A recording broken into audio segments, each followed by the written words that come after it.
देखिए भैया, कौन है? अबे 5 मिनट रुक जाऊंगा तो फिर तो 35 मिनट हो जाएंगे। देखिए भैया, तो लास्ट क्लास में भैया, भाई प्लीज ध्यान दीजिए, कोई बात नहीं करेगा, ठीक है? तो लास्ट क्लास में हमने कहा था बेटा भैया प्रोग्रेसिव वेव, याद है बेटा? अब मैंने प्रोग्रेसिव वेव के ऊपर शायद एक क्वेश्चन भी कराया था, है ना? प्रोग्रेसिव वेव के ऊपर शायद मैंने एक क्वेश्चन भी कराया था, ठीक है?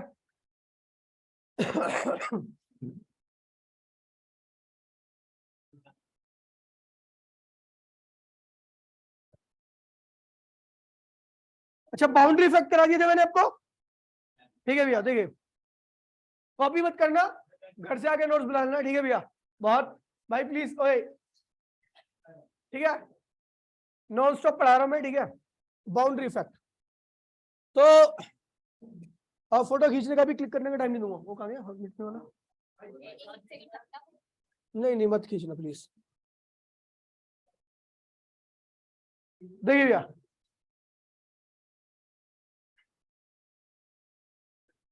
देखिए भैया, हर्ष बेटा आप प्लीज इधर आ जाओ प्लीज यार, हाँ प्लीज। हम्बल कौन सा? हाँ नहीं नहीं, अब चुप रहता हूँ।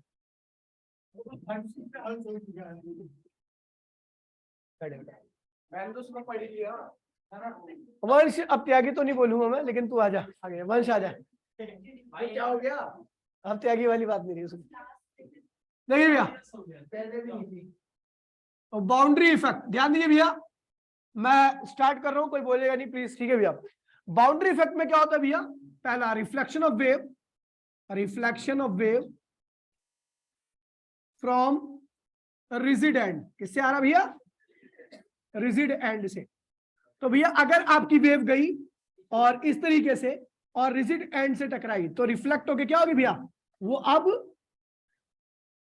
अपोजिट डायरेक्शन में आएगी। ध्यान दीजिए भैया, ये इंसिडेंट है, इसकी इक्वेशन क्या होगी? y इक्वल्स टू में a साइन ओमेगा, आपको पता है x की तरफ जा रही है तो f के x, और ये रिफ्लेक्ट होके आ रही है रिजिड एंड से, तो ये क्या हो गई भैया आपकी?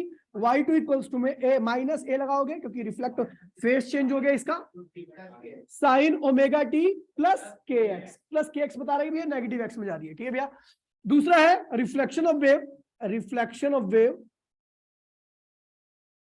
फ्रॉम ओपन ओपन एंड मतलब खुला हुआ एंड है, वहां से आ रही है, ठीक है भैया?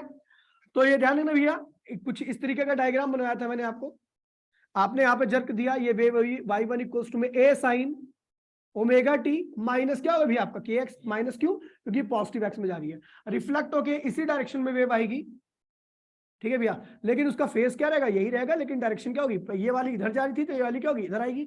इक्वेशन क्या होगी इसकी? तो y2 इक्वल्स टू में a sign omega T plus के एक्स, प्लस क्यों लगा इसके आगे? क्योंकि भैया फेस चेंज नहीं हुआ है, और यहां पर प्लस क्यों आया? क्योंकि ये माइनस एक्स की तरफ जा रही है। सेकंड केस है भैया, थर्ड केस है रिफ्लेक्शन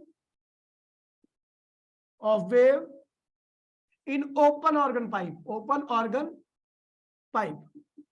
देखिए ऑर्गन पाइप क्या होता है भैया, तो बता दो, जो आपकी बांसुरी वगैरह होती है ना, जो बसती है फ्लूट वगैरह, तो उसे ऑर्गन पाइप कहते हैं। अगर बांसुरी दो टाइप की होती है, जिसके दोनों एंड ओपन होते हैं या एक एंड ओपन होता है, दोनों एंड ओपन वाले आप नहीं बजा सकते, उसे प्रोफेशनल बंदा बजाता है, ठीक है भैया? और आप जो बजाते हो पी पी करके, वो क्लोज एंड वाली क्लोज ऑर्गन पाइप है, ठीक है भैया? तो ओपन ऑर्गन पाइप में दोनों एंड क्या होते हैं भैया? ओपन होते हैं, वेव जाती है। आपको बता दूं यहाँ पर कोई मीडियम तो नहीं है, लेकिन मीडियम चेंज होने की वजह से वेव फिर दोबारा से क्या होती है? रिफ्लेक्ट हो जाती है, ये इधर जा रही है, यहाँ पे आ रही है, क्योंकि ये ओपन एंड है इसलिए फेस चेंज नहीं होगा, केवल डायरेक्शन चेंज हुई है। तो y1 क्या होगा? इक्वेशन क्या होगी? a sign omega T minus के एक्स होगा, और ये क्या होगी? y2 इक्वल्स टू में a sign omega T plus के एक्स। समझ गए भैया? ये हो गया। हाँ, फोर्थ केस है भैया, ध्यान दीजिए, reflection of wave in close organ pipe, close organ pipe, close organ pipe में इधर आ जाओ बेटा, आगे आगे जो क्लोज ऑर्गन पाइप में एक एंड क्या होता है भैया? क्लोज होता है, और दूसरा एंड क्या होता है भैया? ओपन होता है। अगर ये वेव ऐसे गई तो यहाँ पर तो रिजिड एंड है, रिजिड है ना, तो रिफ्लेक्ट होके आएगी जो वेव, तो इसकी इक्वेशन क्या होगी, y इक्वल्स टू में a sin omega t minus kx, और इसकी इक्वेशन क्या होगी y2। तू बता बेटा, तू बता इसकी इक्वेशन क्या होगी y2 की, इसकी इक्वेशन, ये रिजल्ट आंसर रिफ्लेक्ट होके आ रही है, minus a sin omega t plus ठीक है भैया। ये चीजें आपको ध्यान रखनी है, ठीक है भैया, ये चीजें आपको ध्यान रखनी है, ठीक भैया। अब ये वेव और ये वेव एक दूसरे से, ये बता दे रहा हूं, ये एक ही लाइन में हो रहा है, ये भी और ये भी, बस ये इसलिए बता रहा है कि ये रिफ्लेक्शन से पहले का था और ये रिफ्लेक्शन के बाद का, इसलिए दो दो डायग्राम बनाया, बाकी एक ही लाइन में हो रहा है, ये भी एक ही लाइन में हो रहा है, ये भी एक ही लाइन में हो रहा है, ये भी एक ही लाइन में हो रहा है। जब दो वेव एक ही लाइन में रहती है तो एक दूसरे को क्या करती है भैया, सुपर इम्पोज करती है। क्या करती है, मतलब जुड़ती है एक दूसरे से। क्या होती है भैया, जैसे मान लीजिए दो बंदे एक साथ बोल रहे हैं, तो क्या होगा, जो रिजल्ट आएगा वो क्या होगा, और ज्यादा स्ट्रांग हो जाएगा, है ना। तो इसे सुपर इम्पोज करने की वजह से रिजल्ट क्या होता है, आपका स्ट्रांग हो जाता है। तो ऐसे ही भी आपकी सुपर इम्पोज करेंगे दोनों वेव्स, और आपका जो रिजल्ट रहेगा, ध्यान दीजिए भैया। इसके बाद क्या कराते हैं,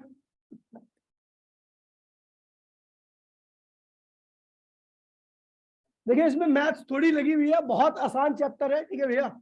अब देखिए बाउंड्री इफेक्ट क्लियर है। अब आ रहा भैया principle of superposition, principle of superposition in wave. तो principle of superposition in wave क्या है भैया, प्रिंसिपल ऑफ सुपरपोजिशन, तो पता क्या भैया, मैं बड़े स्ट्रेट फॉरवर्ड में बता रहा हूं, बहुत सीधी सीधी लैंग्वेज बता रहा हूं कि मान लीजिए आपकी एक वेव ये है, इसका एम्पलीट्यूड क्या है भैया, y1 है, एक दूसरी वेव है उसी डायरेक्शन में, ये दोनों जुड़ी, इसका एम्पलीट्यूड क्या है भैया, y2 है। तो जो नई वेव बनेगी उसका एम्पलीट्यूड क्या होगा भैया, y1 प्लस y2, ये रिजल्टेंट वेव है। क्या है ये आपकी, ठीक है भैया। अब ये कंडीशन नंबर फर्स्ट है। कंडीशन नंबर सेकंड में मान लीजिए एक वेव ये रही, इसका एम्पलीट्यूड क्या है भैया, y1 है, एक दूसरी वेव से जुड़ी जो इसी की लाइन में जा रही थी, उसी डायरेक्शन में या अपोजिट डायरेक्शन में, कुछ इस तरीके की थी, लेकिन इसका एम्पलीट्यूड क्या था भैया, y2 था।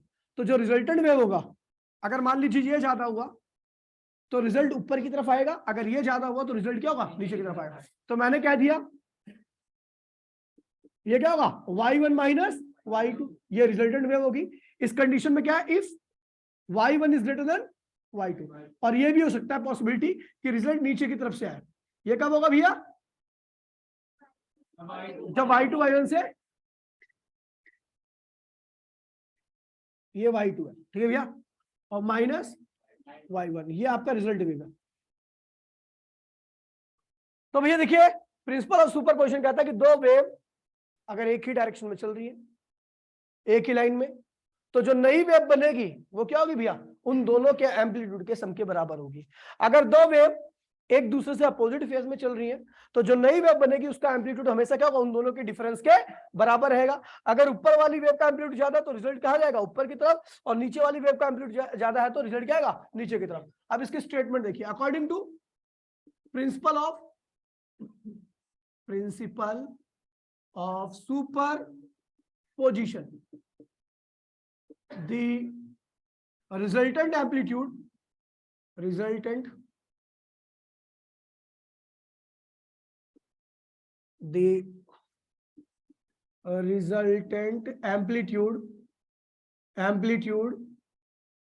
is always vector sum of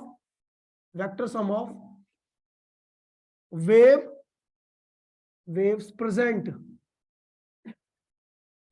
at that instant, कह रहा भैया एक ही इंस्टेंट पर जितनी भी वेव्स प्रेजेंट रहेंगी उन सबके वेक्टर सम, वेक्टर सम क्यों बोल रहा हूं पता है भैया, वेक्टर सम क्यों बोला मैंने, सम क्यों नहीं बोला, सम में सम ही होता है, और वेक्टर सम में प्लस और माइनस दोनों हो सकते हैं। ये वेक्टर सम है, तभी क्या हुआ, सेम डायरेक्शन में दोनों का एम्पलीट्यूड क्या हुआ भैया, जुड़ गया, दोनों का एम्पलीट्यूड, हाँ मन बोल, हाँ आ जाइए चल, ठीक है ठीक है। तो जो रिजल्टेंट वेव है, देखिए हमने वेक्टर सम क्यों बोला, हमने बोला देखा कि भैया जब दोनों की डायरेक्शन सेम है तो एम्पलीट्यूड क्या हो रहा है भैया, जुड़ रहा है, बढ़िया। और अगर दोनों की डायरेक्शन अपोजिट है तो रिजल्टेंट क्या हो भैया, आपका घट गया, है ना भैया। तो इसका मतलब यहाँ पर रिजल्ट जो हो रहा है वो वेव की डायरेक्शन पे डिपेंड कर रहा है। किस पे डिपेंड कर रहा है भैया, अगर रिजल्ट वेव की डायरेक्शन पे डिपेंड कर रहा है इसका मतलब वेक्टर सम होगा, क्या होगा, जहां पर डायरेक्शन मैटर करती है वहां पर वेक्टर सम, जहां पर केवल सम होता तो वहां पर डायरेक्शन डिपेंड नहीं करती। तो ध्यान रखना भैया, अगर दो वेव सेम डायरेक्शन में रहेगी तो रिजल्ट ये रहेगा, दो वेव अपोजिट डायरेक्शन में रहेगी तो रिजल्ट ये भी हो सकता है और ये भी हो सकता है। ये कब होगा? जब आपका y1 क्या होगा? ज्यादा होगा ऊपर वाली वेव, ठीक है भैया। और ये कब होगा? जब आपका ये ज्यादा होगा, ठीक है भैया। बस यही करना है आपको, प्रिंसिपल ऑफ सुपरपोजिशन। अब देखिए result of principle of superposition of two wave, मिटो इसे।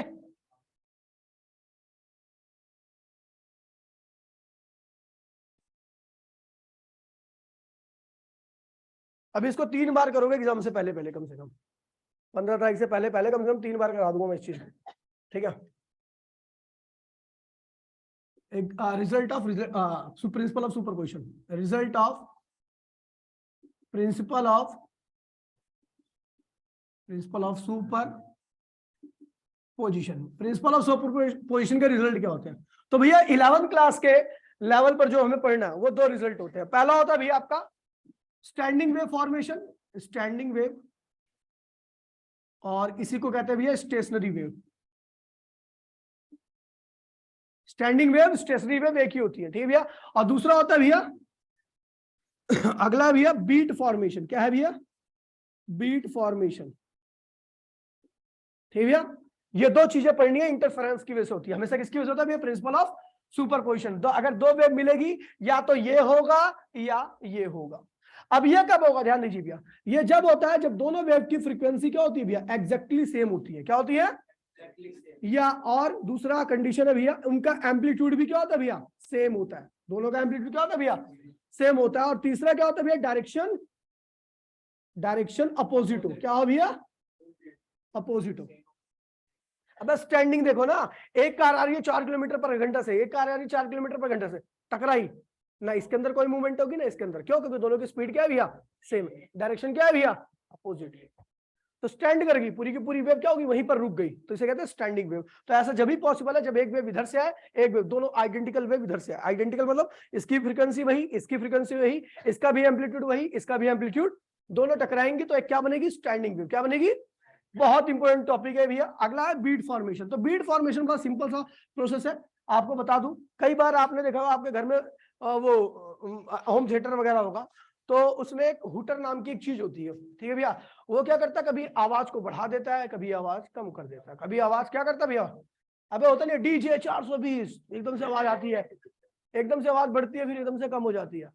अब गांव में भी आपने देखा होगा, जिसका गांव बड़ा खुला खुला होगा, तो उस खुले खुले गांव में क्या होता है? आवाज, कहीं मंदिर में पूजा पाठ हो रहा होता है, ठीक है भैया, तो वहां से पहले आवाज बढ़ती है, फिर कम हो जाती है, फिर बढ़ती है, फिर कम हो जाती है, फिर बढ़ती है। इसी प्रोसेस को कहते हैं बीट फॉर्मेशन। और ये बीट फॉर्मेशन जब ही होता है जब omega is not equals to omega 2, frequency slightly different. Frequency क्या होनी भैया? फ्रीक्वेंसी स्लाइटली डिफरेंट, अलग थोड़ी सी डिफरेंट होनी चाहिए, ठीक है भैया। और डायरेक्शन क्या होनी चाहिए भैया? डायरेक्शन दोनों का क्या होना चाहिए भैया? सेम होना चाहिए, ठीक है। डायरेक्शन दोनों वेव का क्या होना चाहिए भैया? सेम होना चाहिए। पहले इसके हेडफोन ले ले, हेडफोन लियो इसका, किसका हेडफोन है ये?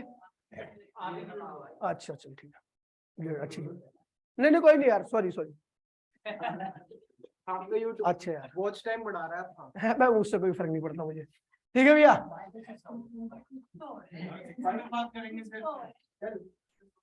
अबे भाई तस्करी का काम है मेरा, ऑर्गन तस्करी करता हूँ मैं। ऐसे बच्चों को छोटे बच्चों को लेता हूँ, उनकी चीड़ फाड़ करके किडनी पिडनी निकाल करके बेच देता हूँ। कहाँ यूट्यूब के पैसे कहाँ दिखेंगे? एक किडनी बेचूंगा 2-2.5 लाख रुपए मिलेंगे बेटो। अब हम कर रहे हैं भैया स्टैंडिंग वेव फॉर्मेशन। भाई प्लीज क्या पढ़ने आ रहे भैया? Standing wave formation. देखिए ध्यान दीजिए, बड़ा आसान टॉपिक है ये, प्लीज संतोष।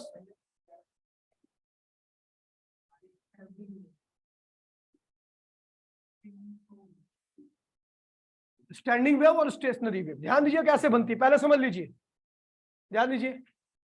ये है भैया आपकी एक दो रिजिड बाउंड्री है, ठीक है भैया। हमने क्या किया? यहाँ पर एक तार बांध दिया। क्या बांध दिया? तार। और इसमें मारा खींच के एक जर्क। क्या मारा? तो भैया जर्क मारा तो वेव बनेगी, ऐसे जाएगी, टकराएगी, यहाँ पर टकरा गई, टकराव के भैया कहां से टकरा रही है, रिजिड एंड से, कहां से टकरा रही है, और जब रिजिड एंड से वेव टकराती है तो रिफ्लेक्ट होके क्या होती है, डायरेक्शन उल्टी हो जाती है इसकी, याद है, ये ऐसे ऐसे ऐसे ऐसे ऐसे ऐसे आ गई, ठीक है भैया।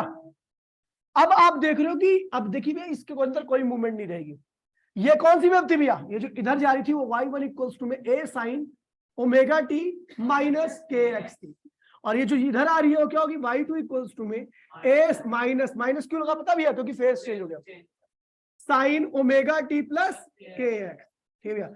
ये भी प्रोग्रेसिव वेव थी, ये भी प्रोग्रेसिव वेव थी, लेकिन मिलने की वजह से क्या बन गया, स्टैंडिंग वेव, क्या बन गया भैया, सारी कंडीशन पूरी है, दोनों वेव आइडेंटिकल है, क्या है भैया, डायरेक्शन क्या है दोनों की, अपोजिट है, और फेस क्या है भैया, अपोजिट, ये जरूरी, फेस की कोई डायरेक्ट फेस की दिक्कत नहीं लेना आपको, दोनों आइडेंटिकल होनी चाहिए, दोनों की डायरेक्शन क्या होनी चाहिए भैया, अपोजिट होनी चाहिए, तो क्या बनेगा भैया, स्टैंडिंग वेव। अब ये बन गई स्टैंडिंग वेव, क्या बन गई है, इसको स्टैंडिंग कहते हैं। इस वेव को क्या कहेंगे भैया, प्रोग्रेसिव, इसे क्या कहेंगे भैया, इसको क्या कहेंगे, स्टैंडिंग, क्या कहेंगे इसे, चलो कौन है ये, हाँ पे बोल, नो अभी बाद में बात करता हूँ, ठीक है, तेरे को गाली भी तो देनी है 2-3, बाद में दूंगा, ठीक है, ठीक है। देखिए ये तो वेव मिली, बन गई स्टैंडिंग वेव, इसको कहते हैं भैया इन पॉइंट्स को जहां पर कोई मूवमेंट नहीं होती, पार्टिकल एकदम वहीं बैठ जाता है एकदम बेचारा, उसे क्या कहते हैं हर्षजीत, नो हो बहुत तेज हो गया यार पढ़ने में, सुधार आ रहा है इसके अंदर, नोड, नोड और ये नोड, और जहां पर पार्टिकल सबसे ऊंचा उछलता है उसे क्या कहते हैं भैया, एंटी नोड, क्या कहते हैं इसे भैया, एंटी नोड, सुधार आ रहा है भाई, सुधार आ रहा है, antinode, N for node, A for anti node. इसमें डिस्प्लेसमेंट क्या था, डिस्प्लेसमेंट ऑफ पार्टिकल क्या होता भैया, पार्टिकल उछलता ही नहीं बिल्कुल भी, जीरो, और इसमें क्या होता है, displacement of particle, particle equals में 2 times of amplitude, 2 times of a ऊपर ए नीचे, 2a, क्या होता है भैया, 2a। आप देखिए some important points about the standing wave, ध्यान रखिए, some important points about the, important points about the about कह सकते हैं, about the standing और stationary wave।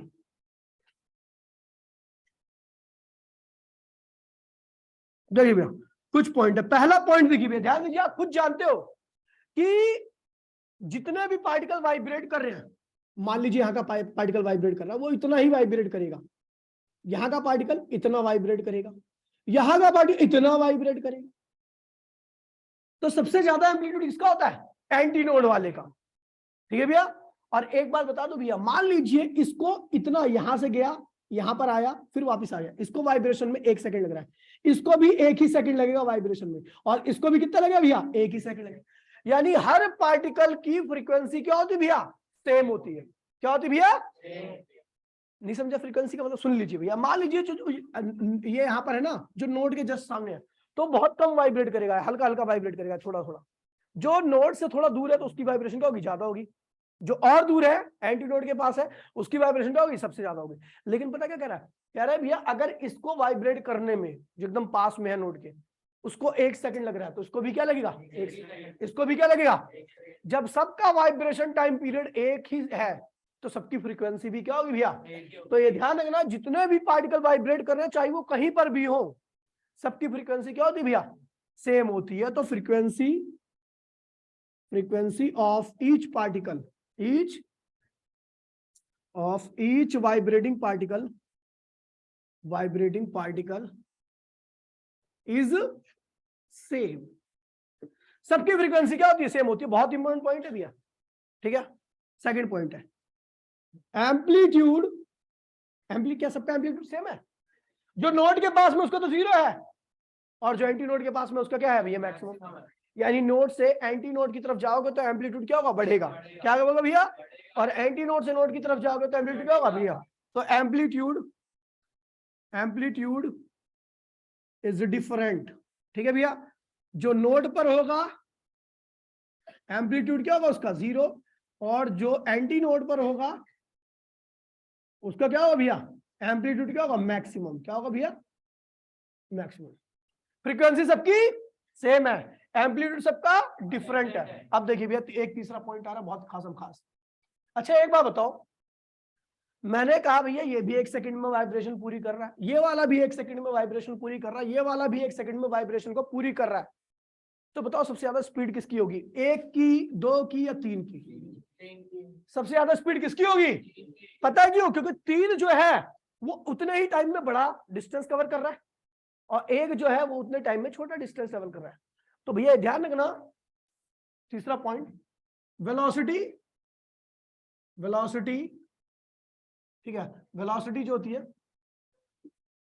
Velocity is 0 for node particle, for node particle, और velocity, velocity is maximum for anti node particle.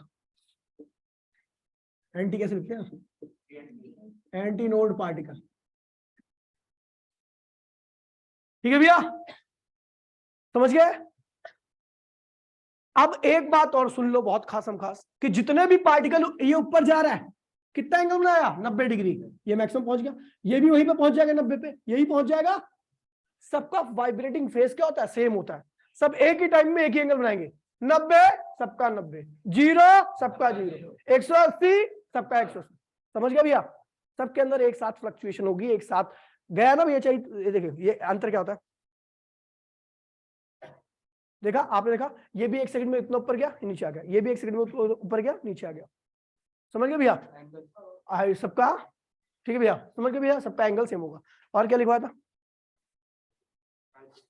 हाँ अब हो तो गया, टाइम पीरियड सेम है सबका।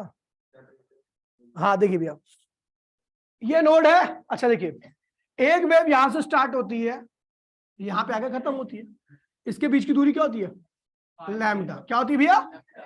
तो दो नोड के बीच की दूरी क्या होगी, λ/2। क्या भैया? तो भैया फोर्थ पॉइंट है separation in between, separation in between two consecutive node is λ/2। दो कंसेक्यूटिव नोड के बीच में जो सेपरेशन होता है क्या होता है भैया, λ/2 होता है। और सेम, और separation between, separation in between two consecutive anti node क्या होगा भैया, वो भी λ/2 होगा। क्या होगा भैया? देखिए भैया, नोड नोड के बीच में λ/2, एंटी नोड और एंटी नोड के बीच में क्या होगा, λ/2। ये भैया पॉइंट ध्यान में रखना, ये बहुत इंपॉर्टेंट पॉइंट है, इससे ऊपर बहुत सारे कंसेप्चुअल क्वेश्चन अराइज हो सकते हैं। ठीक है भैया? हर पार्टिकल का टाइम पीरियड क्या होता है भैया, same. Frequency, amplitude, and node पर जो होगा 0, एंटी नोड पर जो होगा, ये ध्यान रखना, वेलोसिटी 0।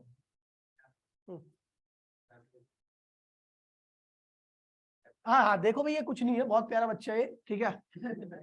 तो भैया देखिए ये λ/2 है। क्या है भैया? तो नोड और एंटी नोड के बीच में सेपरेशन क्या होगा, λ/4। बहुत प्यारा बच्चा है ये। Separation in between node and anti node, node and, हाँ हाँ हमेशा एंटी नोड के हमेशा मैक्सिमम मान जाते हैं। नहीं ऐसा कुछ नहीं है, जो सबसे मैक्सिमम होता है वही एंटी नोड होता है, बीच वाले तेरे जैसे होते हैं। मिटो भाई, मिटो दू।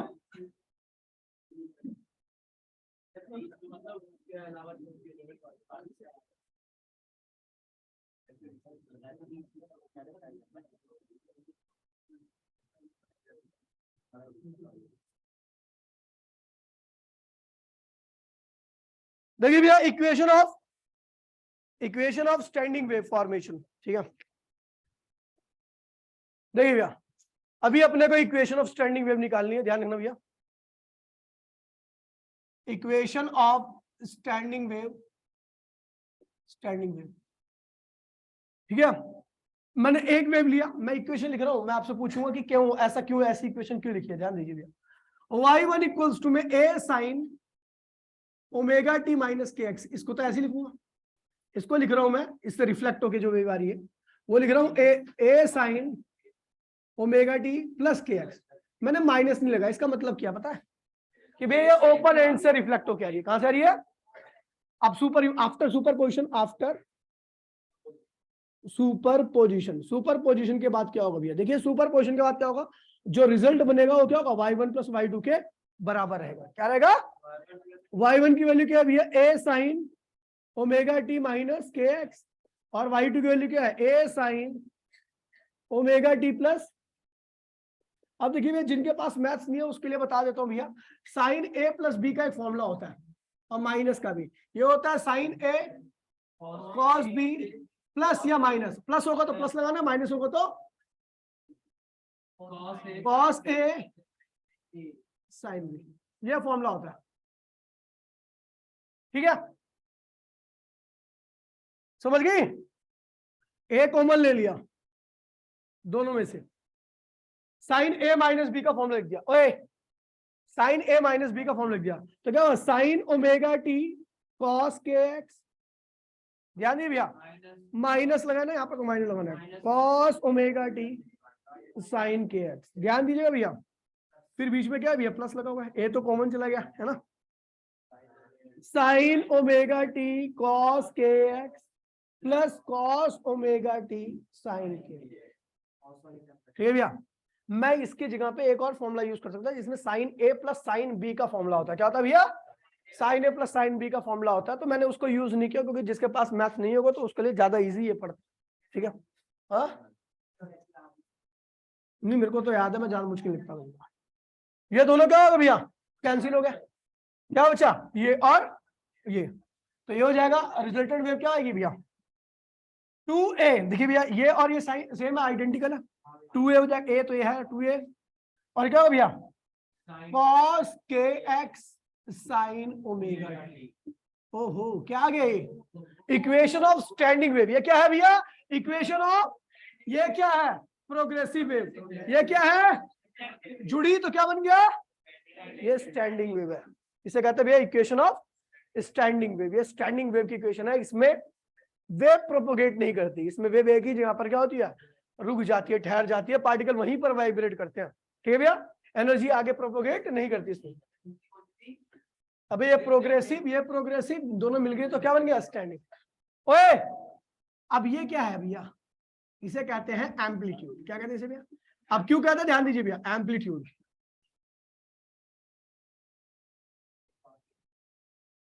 ठीक है, एम्पलीट्यूड। अब देखिए भैया, एम्पलीट्यूड के साथ कॉस के एक्स क्यों लगा दिया मैंने, तो बता देता हूं भैया कि एम्पलीट्यूड के साथ कॉस इसलिए लगाया क्योंकि आपको पता है भैया, एक्स बदलेगा तो एम्पलीट्यूड बदल रहा था। जब आप उनका एक्स जीरो था, स्टार्टिंग में एक्स जीरो था, तो वहां का एम्पलीट्यूड क्या था? जीरो था। क्या था? एक्स बदला तो एम्पलीट्यूड बढ़ा, थोड़ा और एक्स बदला, और नोड पे आके आपने एंटी नोड पे देखा तो उससे एम्पलीट्यूड क्या हो गया भैया? तो इसका मतलब एम्पलीट्यूड किस पे डिपेंड कर रहा है? एक्स की वैल्यू पर। क्या वैल्यू डिपेंड कर रहा है? तो इसीलिए एम्पलीट्यूड के साथ हमने cos kx लिख दिया, क्योंकि ये पूरी टर्म क्या हो रही भैया? एम्पलीट्यूड को बताएगी। कहां पर एम्पलीट्यूड मिनिमम, आपको आगे और क्लियर हो जाएगा, अभी तो आज की क्लास में ये वाली टर्म ज्यादा क्लियर नहीं होगी, लेकिन x के हिसाब से आपने देखा कि एम्पलीट्यूड आपका लगातार बदल रहा है, इसलिए एम्पलीट्यूड के साथ हमने cos kx लिखा है। समझ गए? अब बाकी ये वेव फंक्शन है। क्या है ये? अब देखिए भैया, जरा इनके ऊपर क्वेश्चंस थे कुछ जो मेरे को कराने, एनसीईआरटी देना भैया, एनसीईआरटी जाके इसको एक बार दोहरा लेना, बस ये दिमाग में एकदम घुस जाएगी बात। ठीक है भैया, चाहे किसी के पास मैथ्स हो या नहीं हो। देखिए रुमाल का बस तेरे को दिया था, चुरा लिया।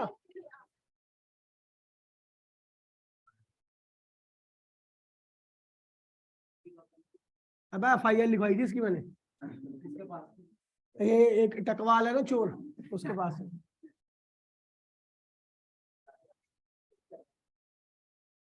अब देखिए भैया, बहुत प्यारे क्वेश्चन है इस चैप्टर में, बहुत सीधे सीधे क्वेश्चन है, और ध्यान दीजिए भैया, हाँ सुबह वाले क्वेश्चन करा रहा हूँ। ठीक है भैया, कह रहा भैया 15.8 एनसीईआरटी का टेक्स्ट बुक का, कह रहा भैया एक इक्वेशन है y इक्वल्स टू में 3 sin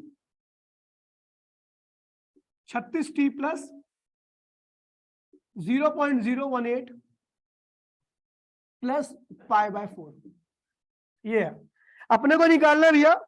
कह रहा है is this wave is travelling और स्टेशनरी, ट्रैवलिंग या प्रोग्रेसिव मैंने बताया था सेम होती है, स्टेशनरी और स्टैंडिंग एक होती है। तो भैया ये बताओ ये किसकी इक्वेशन है, ट्रैवलिंग या स्टैंडिंग? ये इक्वेशन किसकी है, ट्रैवलिंग या स्टैंडिंग? ये ट्रैवलिंग वेव की इक्वेशन है। किसकी है भैया? क्योंकि स्टैंडिंग वेव में दो चीजें आती है, साइन और कॉस दोनों आते हैं। आपको दिख रहा है क्या साइन और कॉस? केवल एक ही दिख रहा है ना भैया। और एक बात और बता दो भैया, जहां पर साइन और कॉस दोनों टर्म एक साथ आ जाती हैं वो हार्मोनिक नहीं होती, बताया ना भैया। ये हार्मोनिक होगी, वो हार्मोनिक, तो ध्यान रखना भैया। अच्छा ये हो गया, ये हमें पता लग गया भैया क्या है, प्रोग्रेसिव वेव है या ट्रैवलिंग वेव है। ठीक है भैया, अब क्या रहा भैया इसमें क्या क्या निकालना अपने को, निकालना भैया amplitude and frequency, initial phase at the origin, what is the least distance between two successive crust and पता लग जाएगा। चलो भैया देखिए क्या कह रहा है भैया, पहले इसकी जर्नल इक्वेशन लिखो। क्या लिखो भैया? तो भैया बता दो इसकी जर्नल इक्वेशन क्या होती है, ए साइन ओमेगा टी, देखिए प्लस है तो यहां पर प्लस लगाइए, क्या लिखोगे के एक्स, और यहां पर क्या होता है भैया इनिशियल फेज, क्या होता है भैया? वैसे मैंने यही तक लिखवाया था, बाकी आप ध्यान रखना इनिशियल फेज भी होता है। अगर मान लीजिए आपकी पार्टिकल जीरो से स्टार्ट नहीं कर रहा, किसी और एंगल से स्टार्ट कर रहा है, तो भैया यहाँ पर फेज भी जुड़ेगा आपका, इनिशियल फेज। अब मैं दोनों को कंपेयर करता हूँ। पहला तो ये कैसी वेव, पहला पार्ट हो गया प्रोग्रेसिव वेव। क्या है भैया? Progressive slash travelling, travelling wave. ठीक है भैया, कोई दिक्कत तो नहीं है। सेकंड पार्ट बोल रहा है भैया फ्रीक्वेंसी निकालनी और वेवलेंथ निकालनी। तो भैया एक बात ध्यान रखना, ये क्या है ओमेगा टी, ये भी क्या है, दोनों आपस में क्या होंगे, बराबर होंगे। टी से T cancel, 2 pi F equals to में ओमेगा का तो 2 पाई एफ होता है, और ये 36 हो गया तो इसे काट दो तो एफ क्या हो जाएगा 36 बटे में 2 पाई, यानी क्या 18 अपॉन में पाई, ये फ्रीक्वेंसी होगी। कोई दिक्कत तो नहीं है। अगला कह रहा है भैया वेवलेंथ निकालिए। क्या निकालिए? तो अपने को पता है ये दोनों भी बराबर होंगे। ठीक है, तो ये क्या होगा 0.018 x बराबर में के एक्स, एक्स एक्स क्या हुआ कैंसिल हो गया, 0.018 इक्वल्स में 2 पाई अपॉन में लैम्डा। आपको लैम्डा निकालना, लैम्डा क्या होगा 2 पाई अपॉन में 0.0। अभी वंश वहीं पे आ गए ना, इतने रैप्टे मारूंगा तेरे में ना, गिनना भूल जाएगा।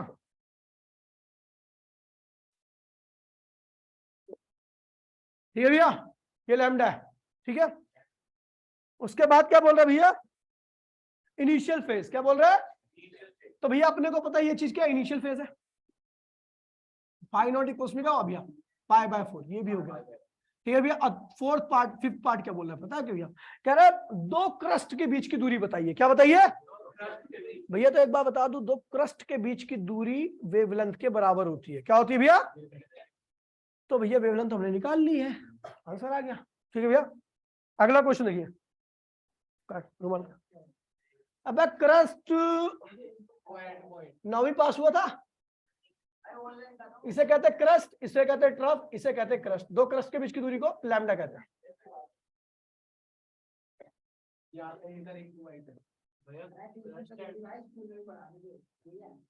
रिंकू भाई पढ़ाते जब भी तो आता है उसे इतना।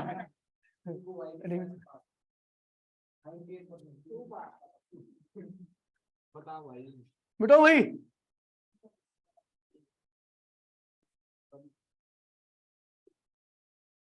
देखिए भैया, अगला क्वेश्चन बहुत प्यारा है। ठीक है भैया, अब इस क्वेश्चन में क्या है, क्वेश्चन नंबर 15.20 है।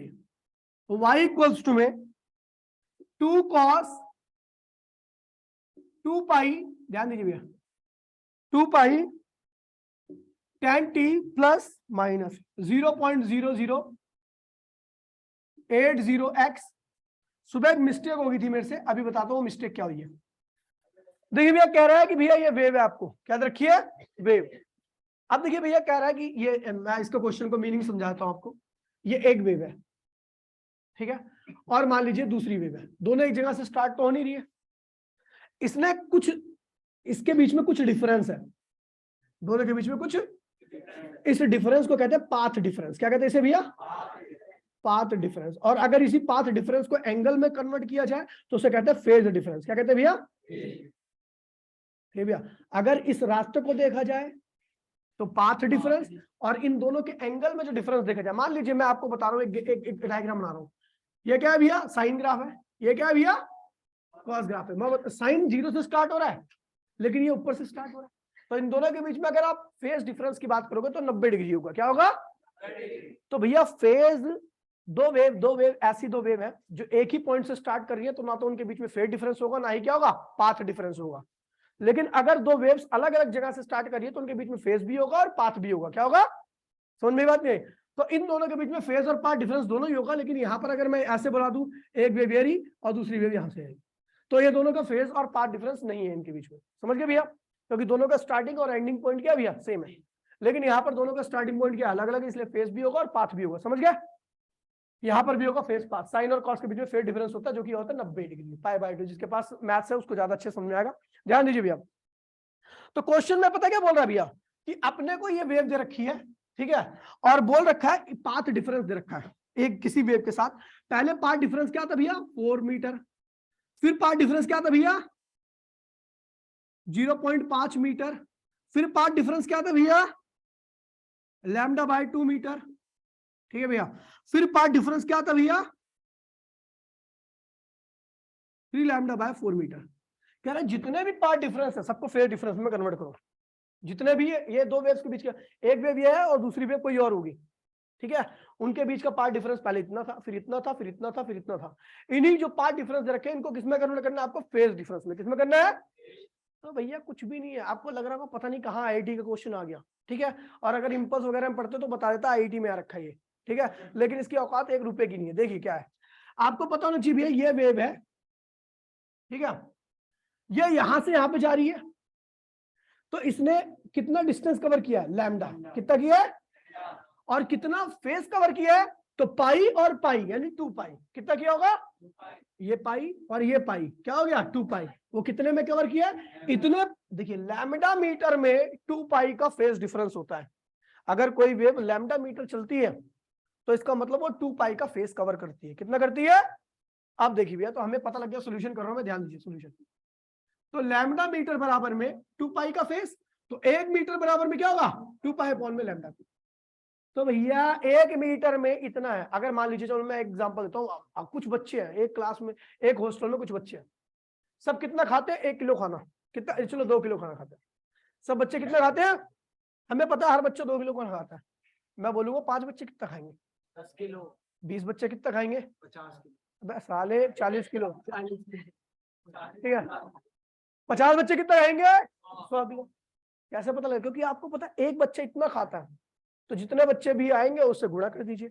बिल्कुल सेम यही है कि आपको पता लग गया भैया 1 मीटर में इतना फेज होता है, ओए 1 मीटर में इतना फेज होता है, तो जितने मीटर में भी आपको फेज निकालना होगा उससे मल्टीप्लाई कर दो, क्योंकि आपको 1 मीटर का पता लग गया, एक बच्चे का पता लग गया, आप कितने भी बच्चे का निकालना चाहते हो तो उससे मल्टीप्लाई कर दो। देखिए, लेकिन उसके लिए 2 पाई अपॉन में लैम्डा की वैल्यू भी अपने को पता होनी चाहिए।